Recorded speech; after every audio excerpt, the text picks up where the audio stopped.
Michael Burke es doctor en comunicación y profesor auxiliar del Departamento de Comunicación de Masas y Medios de Comunicación de la Universidad del Golfo de Ciencia y Tecnología en Kuwait. Sus investigaciones y publicaciones incluyen aspectos como la narrativa institucional, el análisis funcional y la construcción social de desastres naturales. Recientemente ha investigado sobre el tratamiento del cambio climático en los medios. Joachim Allgeier es sociólogo e investigador de medios de comunicación. Es director adjunto del Departamento de Ciencia, Tecnología y Estudios de la Sociedad de Alpen-Adria-Universität en Klagenfurt, Austria. Trabajó en el Centro de Investigación Helmholtz en Jülich, Alemania, en el Departamento de Estudios de Ciencia y Tecnología de la Universidad de Viena, en Austria, y en la Open University, en el Reino Unido. Ha impartido clases y ha organizado talleres y conferencias en diversas universidades de Europa. Rafael Crespo es doctor en Ciencias Matemáticas y profesor titular en el área y departamento de Análisis Matemático, donde ha cumplido 40 años de docencia difundiendo el valor de las matemáticas en diferentes ámbitos. En la parte de gestión universitaria ha sido secretario y director de su departamento, vicedecano y decano de la Facultad de Ciencias Matemátiques de la Universidad de Valencia y vicerrector en la actualidad de estudios de posgrado. Alejandro Pisitelli es asesor científico en el Instituto Latinoamericano de Comunicación y Educación y especialista en el área de innovación. Desde hace 19 años es titular del Laboratorio de Innovación Pedagógica de la carrera de Ciencias de la Comunicación en la Universidad de Buenos Aires. Actualmente está involucrado en varios proyectos del desarrollo e investigación de nuevos formatos.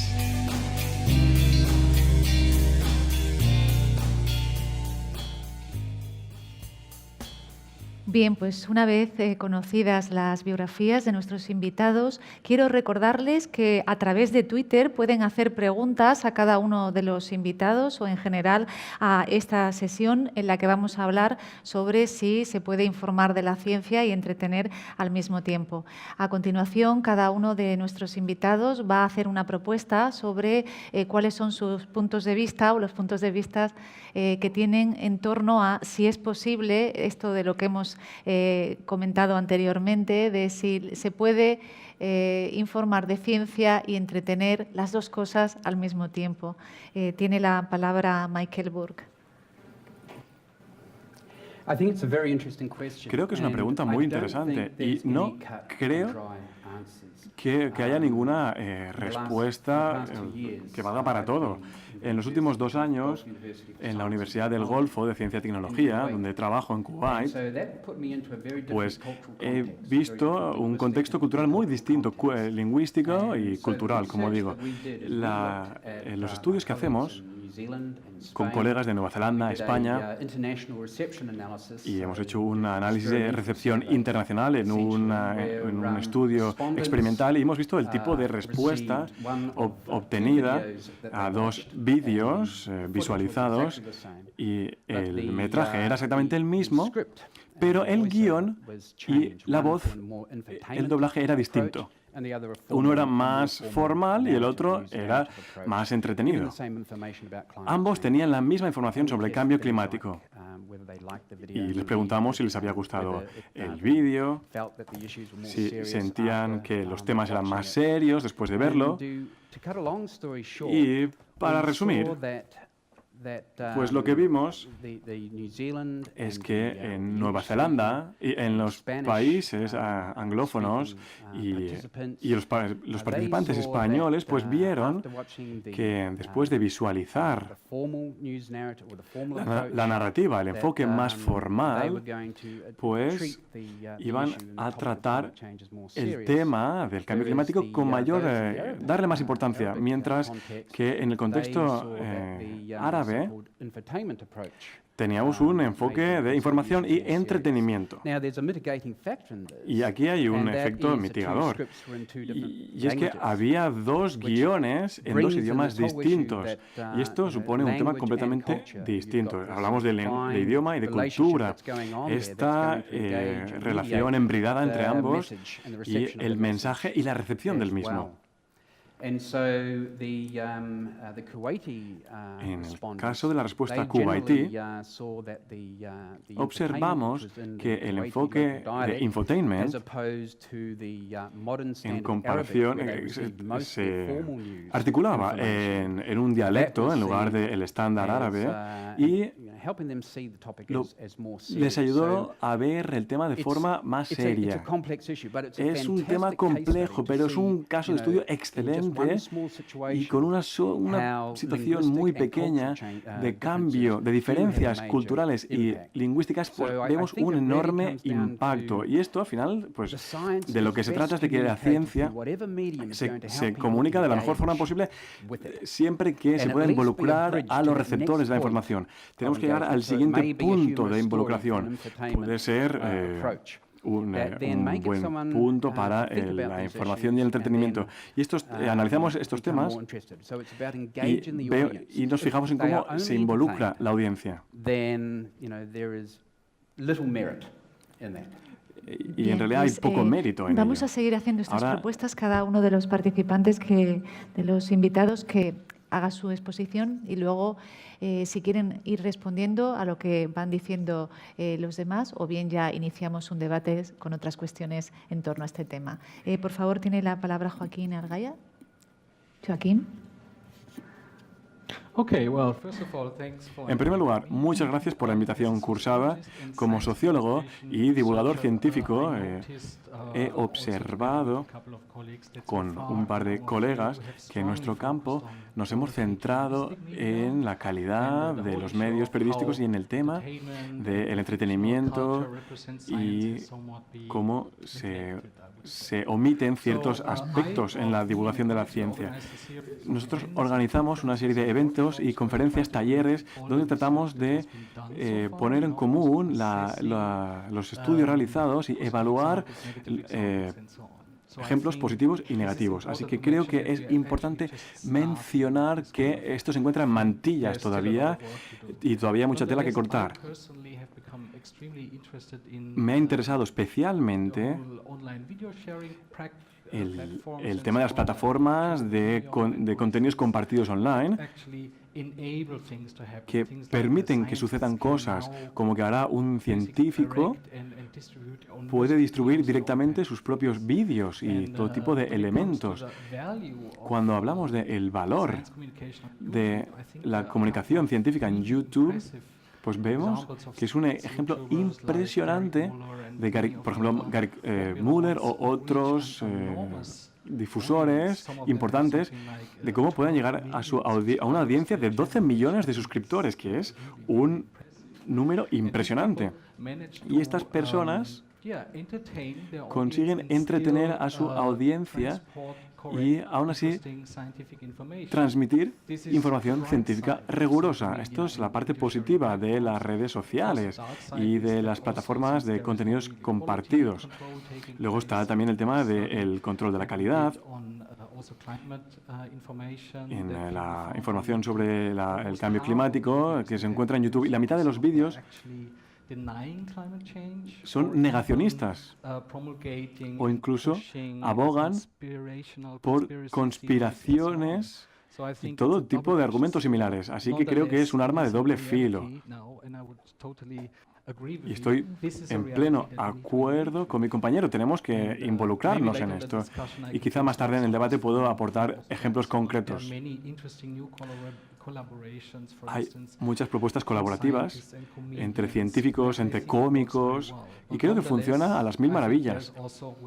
Sin embargo, también hay un amplio espectro de grises en este campo, especialmente en lo que tiene que ver en la participación del humor. Puede ser atractivo para algunas personas y a algunas personas les puede hacer reír, pero a otras les puede chocar.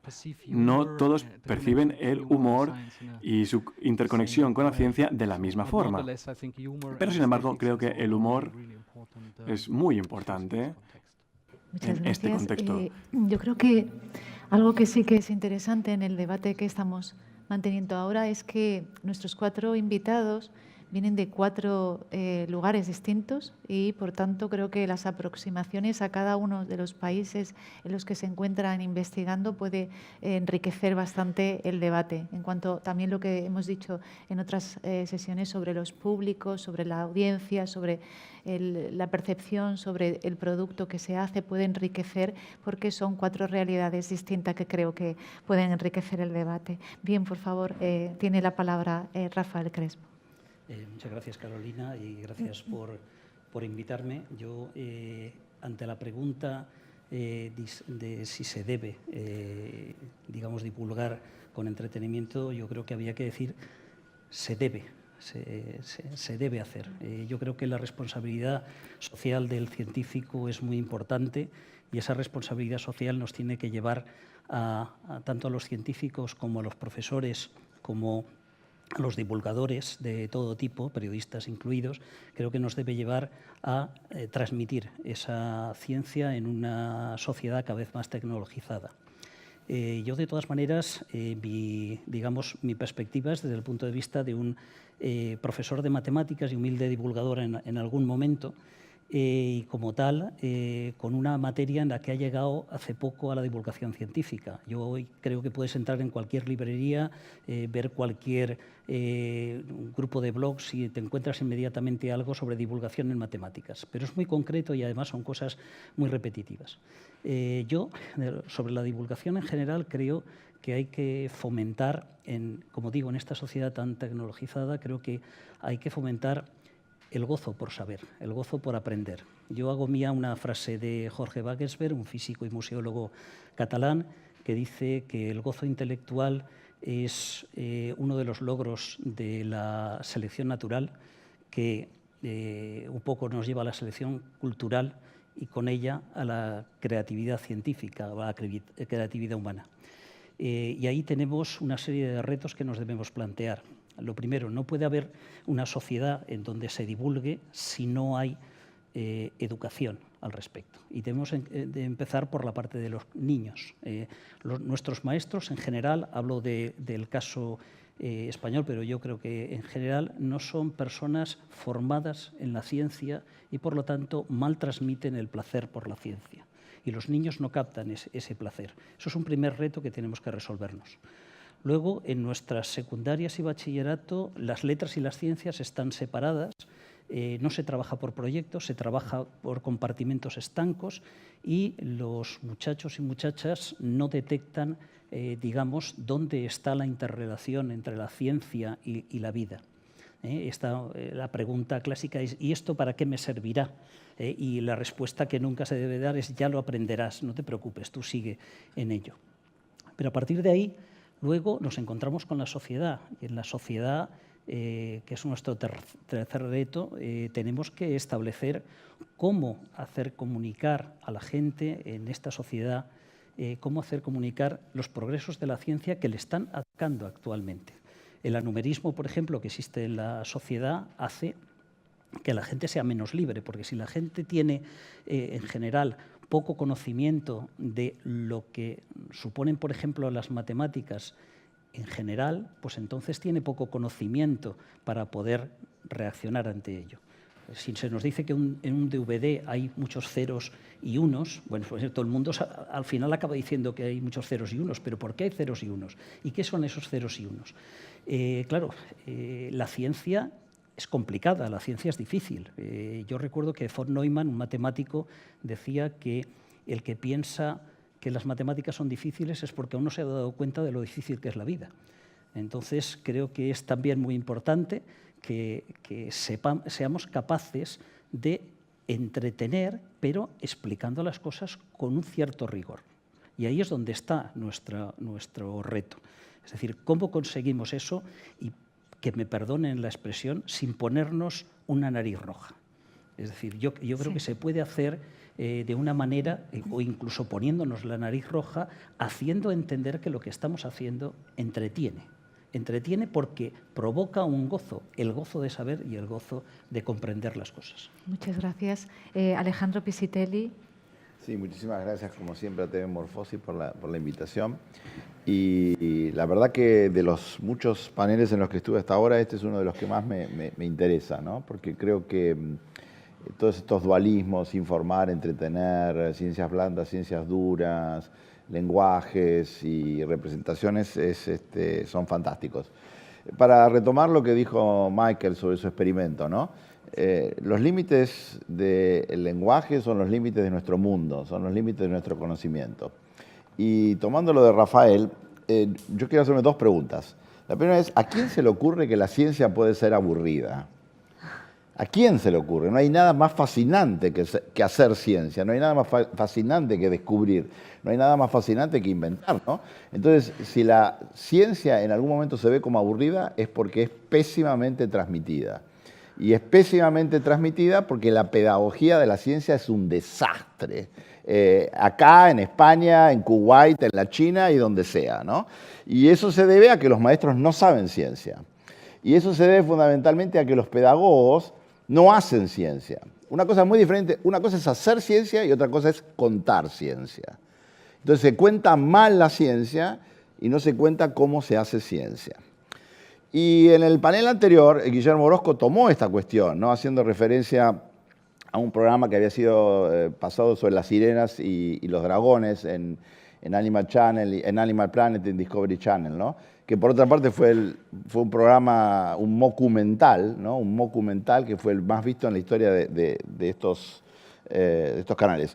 Entonces, la segunda pregunta, o sea, la primera tiene que ver entonces con lo que comentaba recién Rafael. Hacer ciencia es muy complicado. Y hacer ciencia high-tech de hoy es de una complejidad increíble. O sea, los científicos de hoy son los brujos más brujos que hubo nunca en la historia. O sea, la distancia que hay entre un científico y un ser humano es infinita, ¿no? Casi como entre Dios y un esclavo. Una cosa así es la distancia que hay, ¿no? Entonces, lo primero que hay que hacer es descajanegrizar a la ciencia. Es investigar a las tribus de los científicos. Hace 40 años, Bruno Latour, un sociólogo francés, escribió un libro que se llama La vida de los laboratorios, mostrando cómo los científicos son tribus y cómo las tribus construyen conocimiento científico. Entonces, ese es el primer punto. Ahora, el segundo tiene que ver con la televisión, porque en este panel que tenemos acá se juntan tres cosas muy interesantes. Series de calidad de televisión, youtubers, ¿no? Y fenómenos de la televisión en general. Entonces, la pregunta es, ¿la televisión tiene que remediar la mala pedagogía? O sea, ¿lo que hace mal la pedagogía lo tiene que hacer la televisión, lo tienen que hacer los medios? Y la respuesta es, por supuesto que sí, porque ya lo están haciendo, ¿no? Entonces, por ejemplo, hay un señor que se llama Claudio Sánchez, que tiene 2 libros, que dice, todo lo que sé sobre ciencia me lo enseñaron los Simpsons, todo lo que sé sobre ciencia me lo enseñó Big Bang Theory. Hablaba Rafael de enseñanza de matemáticas, pedagogía de matemáticas. Yo no aprendí nada mejor sobre las matemáticas, no lo tuve el de profesor, lamentablemente, a lo mejor todavía estoy a tiempo, pero ver la serie Numbers en la televisión. Yo le propuse al ministro de Educación, en su momento, ministro de Educación en Argentina, si los chicos argentinos quieren aprender matemáticas, tienen que ver la serie Numbers. No solamente ver la serie Numbers, trabajar con docentes, etcétera, pero inspirados por Numbers. Y para cerrar esta parte, hay un libro de Tony de la Torre, muy conocido, que se puede bajar en PDF acá, que se llama Medicina en las series de televisión. Y en la medicina en series de televisión está dedicado a 16 series de televisión. Entonces toma una serie y dice, bueno, a ver, ¿qué nos puede enseñar esta serie sobre algo que tenga que ver con la medicina? Por ejemplo, House, acerca del diagnóstico médico. Los Soprano, acerca del psicoanálisis. Big Bang Theory, acerca del síndrome de Asperger. Breaking Bad, acerca de la adicción a la metanfetamina. Mad Men, acerca del tabaquismo. CSI, acerca de la medicina forense. Etcétera, etcétera, etcétera. Pero, en definitiva, a la opción esta dualista, pésima, horrible, de decir, tiene que entretener, porque él hablaba hace un ratito, decía, si tiene que ser seria, no tiene que ser rigurosa, pero tiene que ser sabrosa. Rigor y sabor. Y eso no lo está haciendo la escuela, lo está haciendo las series de televisión, lo están haciendo los medios masivos. Y por ahí vamos muy, pero muy bien. queda esta propuesta, ahora creo que por alusiones va a intervenir. No, pero una cuestión es que con respecto al libro que ha comentado, que como ha dicho, se puede efectivamente conseguir en PDF, está editado por la Fundación Esteve y a cualquiera que quiera puede entrar y puede acceder a esa información y es muy interesante. Y ahí está, como bien dice nuestro invitado, todo lo que no se ve en otros foros donde se deberían ver. Rafael, por favor. Sí, yo creo que podríamos acabar aquí el debate porque la intervención de él creo que ha sido ya rigurosa y sabrosa. Sí. Pero vamos a ver, a mí, coincidiendo con ello, en televisión hay series como CSI en castellano, CSI, ha generado el que muchos estudiantes en España se dedicaran por la medicina forense. Ha aumentado el número de gente que quiere estudiar medicina forense y los másteres de medicina forense se han llenado. Sí. Pero yo creo que no podemos sustituir, en ciertos aspectos, no podemos sustituir a la escuela, la educación. O sea, la educación la tenemos organizada, o la destrozamos, pero no la sustituyamos. Y entonces, como yo creo que la propuesta sea sustituirla, yo creo que ahí es donde hay que hacer una intervención importante.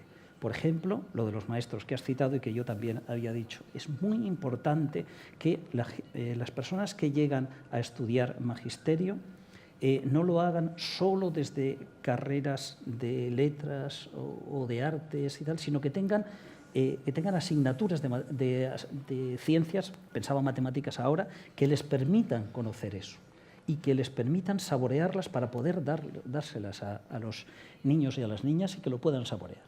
Yo creo que eso es fundamental. Por eso había yo insistido tanto en la parte de la educación como previa a una sociedad en donde vayamos a meter divulgación y, por lo tanto, vayamos a meter rigor y sabor.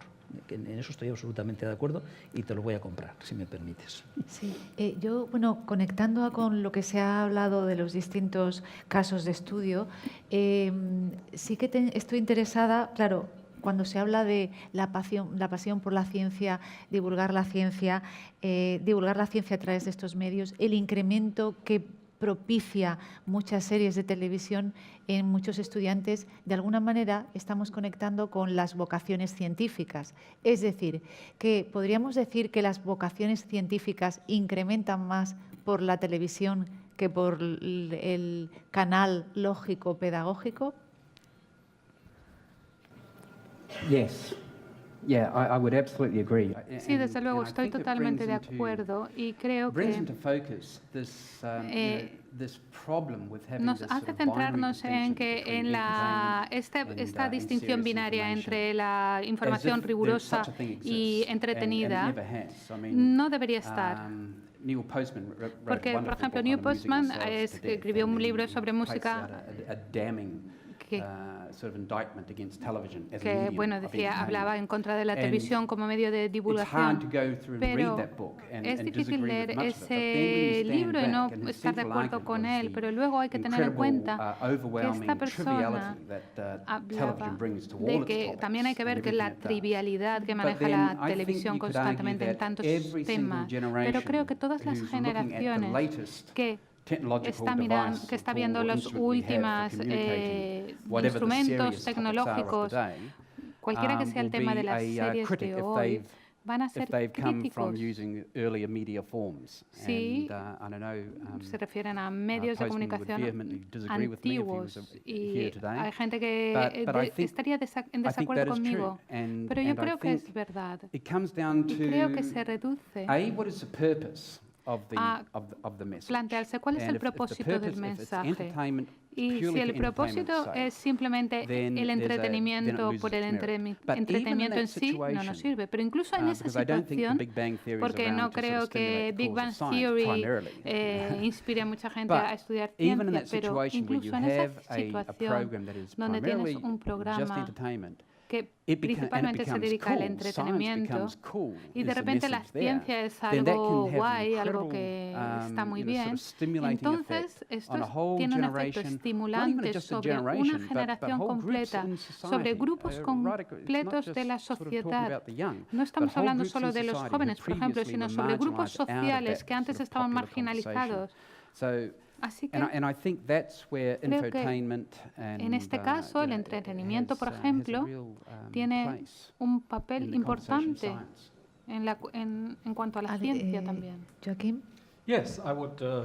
Sí, yo estaría totalmente de acuerdo con él, pero también quería hablar de un compañero, Kullberger, americano, que escribió un libro sobre este tema en especial, sobre si la ciencia o no es algo que está muy bien y que gusta mucho. Y hablaba de los programas como Big Bang Theory y otros programas. Y llega a unas conclusiones fascinantes porque analiza sobre la historia, comparando la historia de la comunicación científica, dice que antiguamente, cuando el público no entendía bien la ciencia, qué es lo que... y querían saber más sobre la ciencia. Cuanto más pensaban, cuanto más les enseñamos lo que es la ciencia, más les gustará porque la entenderán mejor. Entonces necesitan más educación para conseguir una apreciación más alta. Pero lo que hemos descubierto del estudio es que esta estrategia no ha funcionado en absoluto. Hay mucha gente que conoce muy bien la ciencia, pero sigue sin sentirse atraído por la ciencia. Así que se comentó que esta estrategia de presentar la ciencia algo como que está de moda, como que marca tendencia, no conseguimos educar a los estudiantes ni enseñarles sobre ciencia, pero lo que sí que podemos hacer ahora es proyectar una nueva imagen de la ciencia y de los científicos que están a la moda, que son interesantes, que son guays. Y este es un punto muy interesante. Y apunta en otras dimensiones, ¿no? Así que Rafael comentaba que la nuestra es una tecnocultura, o sea, cada vez estamos más atravesados por productos científicos y por cultura científica, pero cada vez entendemos menos cómo funciona la ciencia y cómo se hace ciencia. Y por otro lado hay un ataque sistemático contra la ciencia. Y tenemos el mejor ejemplo, el presidente de Estados Unidos, que niega el cambio climático y que está tratando de desfinanciar una serie de investigaciones, no solamente a nivel duro, sino también blando, ¿no? Entonces, este ataque sistemático contra la ciencia, este irracionalismo del siglo XXI, es un punto a tomar muy en cuenta. Y por eso cualquier formato que reivindica la ciencia es positivo. Ahora, yo creo que hay dos tipos de reivindicación. Una reivindicación que es más bien de tipo retórico y de tipo que es necesaria. Por ejemplo, hay un señor que se llama Jason Silva, que tiene un programa en la BBC, que tiene un canal en YouTube que lo ven millones de personas, que se llama Shots of Awe. Entonces, imágenes del asombro, ¿no? Entonces uno dice, wow, qué cosa interesante, qué cosa fascinante. Pero, como bien decían los tres comentaristas acá, ver televisión tampoco nos convierte en científicos. Escuchar a malos docentes no nos hace científicos, pero ver televisión tampoco nos convierte en científicos. Hay todo un trabajo del concepto. Convertirse en científico cuesta muchísimo esfuerzo y cuesta muchísimo tiempo. Y por eso hay programas en todos lados del mundo muy interesantes donde se diseñan pequeños científicos. O sea, lo que tenemos que enseñar a los chicos no es historia de las ideas científicas, sino hacer pequeños experimentos, hacer pequeños trabajos concretos que los conviertan en científicos desde chiquititos, ¿no?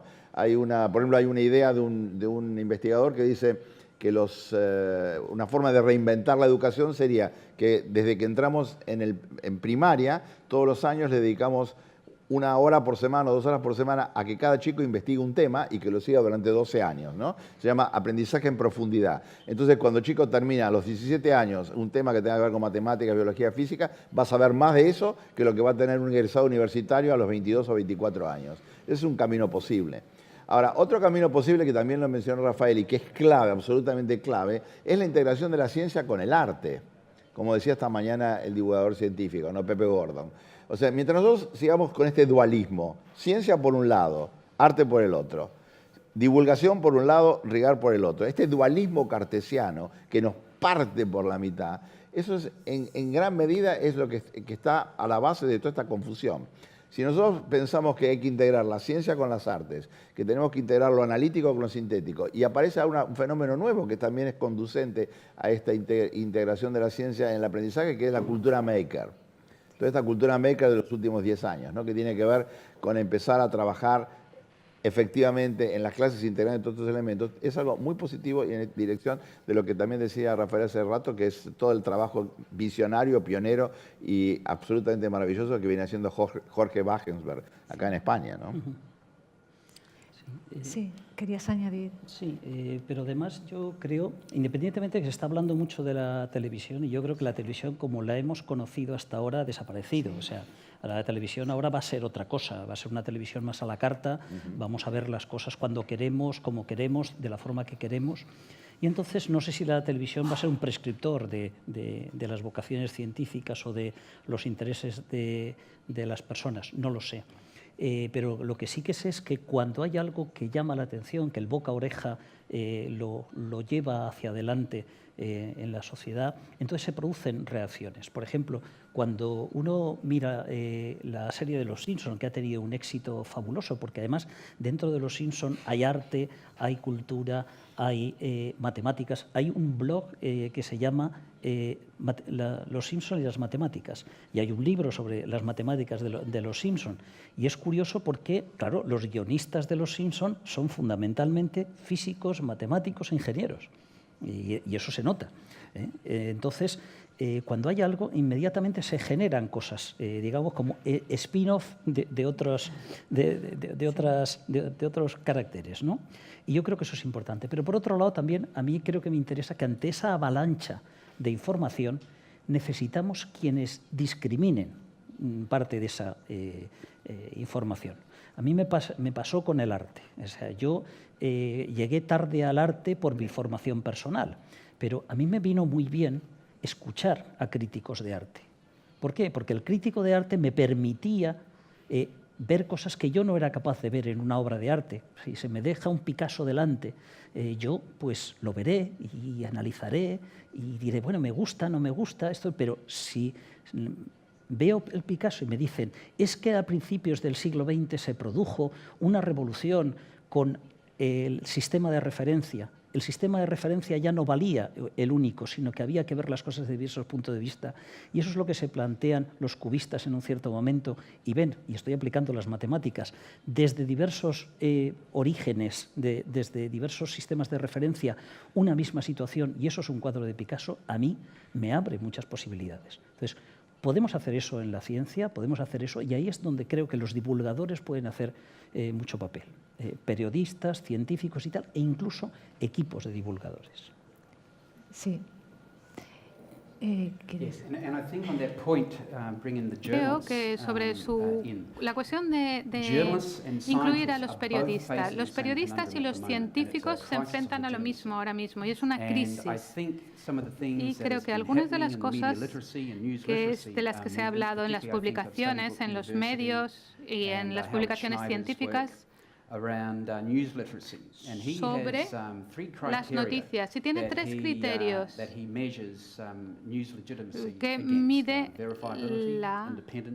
la responsabilidad y la verificación de las diferentes fuentes de información. Y una de sus cláusulas dice que hay estudiantes de ciencias, muchos estudiantes de ciencias que están asistiendo a sus clases porque vemos este fenómeno sobre los hechos que no son ciertos y la ciencia.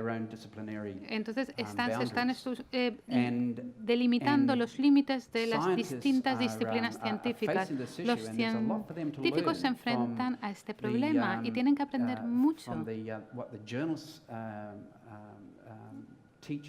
Y por ejemplo, los profesores de periodismo están ofreciendo ahora mismo a los estudiantes, están enseñando, y cómo tienen tanta influencia, y por lo tanto hay una mezcla de disciplinas en la universidad. Y por ejemplo, hay que verificar, por ejemplo, las fuentes. ¿Cuáles son los credenciales de vuestras fuentes? Y Peter dice que la independencia de las fuentes de información, por ejemplo, también hay que plantearse, hay conflictos de interés que tengan que ver con cuestiones políticas, responsabilidad también. ¿De dónde recibimos la información? ¿Cómo la ponemos online? Esta información que vamos a compartir, porque a lo que nos enfrentamos ahora es que estamos todos en nuestros propios mundos hechos a medida con la información que recibimos.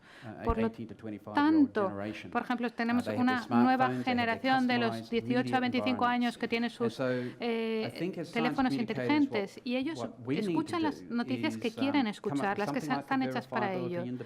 Pero está claro, es muy importante ver todas estas medidas de la verificación de las fuentes, la credibilidad, etcétera, la responsabilidad. Tenemos que ver cuando mandamos una información, cuando la emitimos, debería haber pasado todas estas pruebas.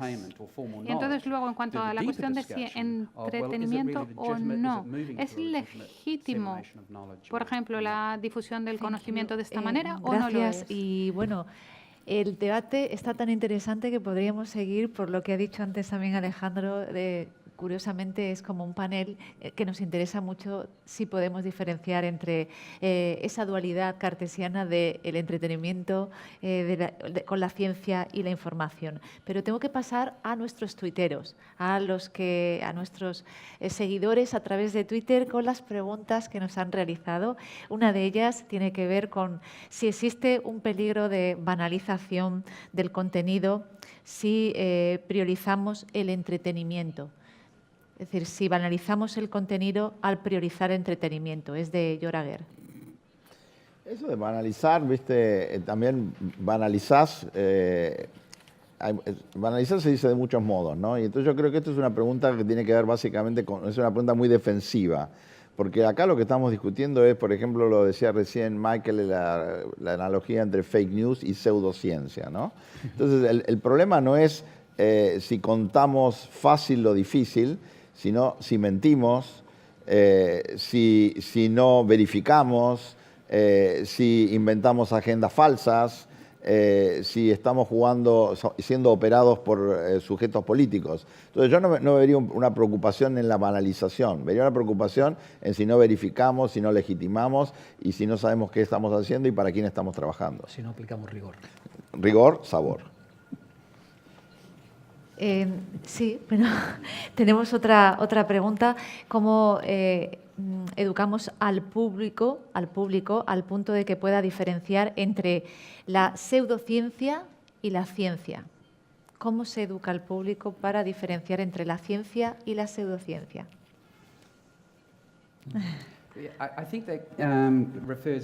Creo que esto se refiere a lo que hablábamos antes sobre tener educación sobre las noticias. Podemos empezar con los criterios que hemos mencionado, como la responsabilidad, la verificación de las fuentes, etcétera, de forma que las audiencias vean la información que ven a través de estos filtros y que tomen ellos la decisión sobre la veracidad de las mismas. Porque lo que vemos... nos movemos todos en una especie de cajas de resonancia. Y esto sería una forma de enfocar este reto. Sí, alguien. Yo respondería de una manera rápida y clara. Hay que saber lo que es ciencia y lo que no es ciencia. Y es ciencia lo que cumple el método científico. Y ese método científico es lo primero que hay que enseñar en la escuela. Hay que enseñarle a todo el mundo qué significa el método científico y por qué el método científico nos lleva a la ciencia. Y con ello podrán discriminar lo que es ciencia y lo que no es ciencia. Ahora hay un debate muy importante sobre qué es ciencia en la salud y qué no es ciencia. Y entonces yo creo que es muy fácil simplemente aplicarle ese método. Lo que ocurre es que es muy difícil que eso se haya dado desde pequeños. Quizá lo importante, hablaba antes también de proyectos, si enseñamos a los niños a trabajar en proyectos, incluso unos proyectos que lleven durante mucho tiempo, se acostumbrarán a hacerlo con un método. Y ese método es muy importante.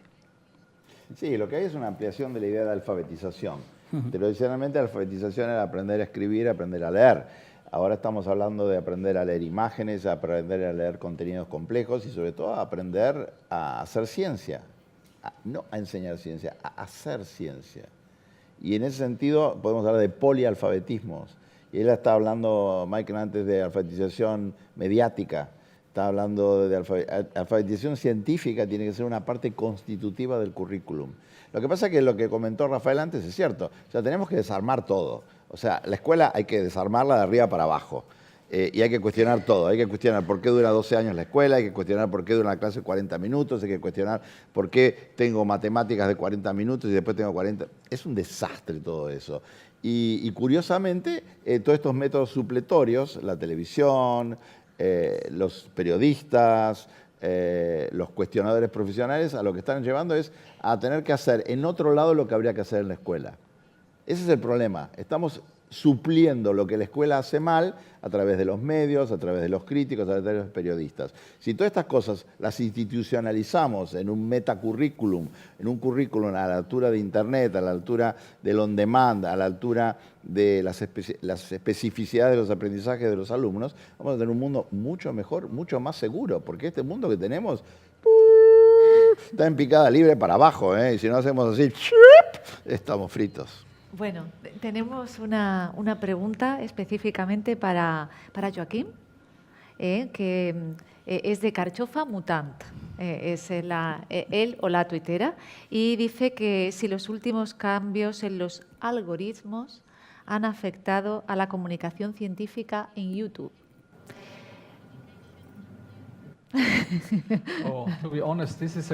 Bueno, para ser sincero, esta pregunta es muy buena, pero el problema es que YouTube no utiliza algoritmos transparentes. Por lo tanto, hemos visto muchos vídeos de YouTube y otros vídeos online en plataformas de compartir.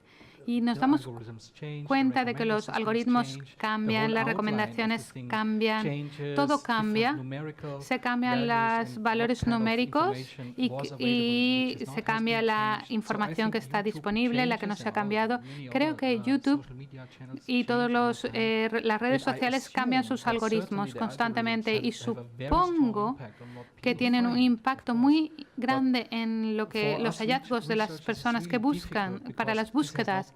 Por lo tanto, no es transparente y esto es un gran reto. En primer lugar, por ejemplo, conseguir una muestra fiable de vídeos de YouTube y saber cómo han funcionado, porque si uno busca unas cosas, es posible que tenga un resultado y los resultados de esa misma búsqueda hechos por otra persona en otro sitio tengan unos resultados distintos. Entonces, podríamos preguntar a YouTube, pero no lo están haciendo de forma transparente. Así que lo siento mucho. Muchísimas gracias a todos, pero antes de concluir, quería hacer una pregunta, a ver si alguno de nuestros invitados se recuerda brevemente, o sea, solamente decir el nombre sobre qué era el tema, el último vídeo online científico que han visto. ¿Alguno lo recuerda, el último vídeo online científico que ha visto? Sí, uno de Marcus Disatoyen de la BBC sobre los números y la simetría. Sí. ¿Hay alguien más? ¿No? Ah, yes. Okay. Me acuerdo, acabo de ver uno sobre las auroras boreales de un astrofísico francés. No me acuerdo el nombre del vídeo, pero era maravilloso, fascinante. Bueno, pues con la intervención de nuestros 4 participantes quedo enormemente agradecida por las intervenciones, por su participación aquí en esta sesión y porque nos hubiéramos quedado muchísimo más tiempo si no hubiéramos tenido que cortar ya porque el tiempo nos apremia. Les invitamos a que vean y participen en el debate en unos 15 minutos del vídeo científico online en la multidifusión digital. Muchas gracias a todos.